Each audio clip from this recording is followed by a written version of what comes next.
ঢাকা বিশ্ববিদ্যালয়ের শিক্ষার্থীদের নির্মম ও নিষ্ঠুর নির্যাতনে নিহত হওয়া বরগুনার মানসিক ভারসাম্যহীন তোফাজ্জলের দাফন সম্পন্ন হয়েছে আজ।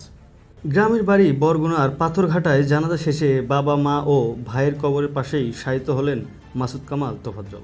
এর আগে সকাল ৯টার দিকে স্থানীয় মাদ্রাসা মাঠে তার জানাজা অনুষ্ঠিত হয়। তোফাজ্জলের জানাজায় হাজারো মানুষের ঢল নামে। তার জানাজায় অংশ নেওয়া এলাকাবাসীর চোখে মুখে ছিল ক্ষোভ আর ঘৃণার ছাপ।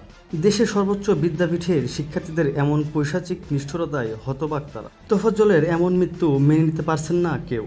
৮ বছর আগে বাবা, ৫ বছর আগে মা এবং ১ বছর আগে একমাত্র ভাইকে হারান তোফাজ্জল। পরিবারের সবাইকে হারিয়ে মানসিক অসুস্থতা নিয়ে তোফাজ্জল ছিলেন ভবঘুরে। অভিভাবকহীন থাকায় হয়নি সুচিকিৎসাও। তোফাজ্জলের জানাজা শেষে উপস্থিত জনগণ নির্মম এ হত্যাকাণ্ডের দৃষ্টান্তমূলক শাস্তির দাবিতে মানববন্ধন করেন। মানববন্ধন থেকে তারা সরকারের প্রধান উপদেষ্টার কাছে আবেদন করেন এই নিষ্ঠুর হত্যাকাণ্ডের সঙ্গে জড়িত সবার দ্রুততম সময়ে শাস্তির দাবি জানান তারা।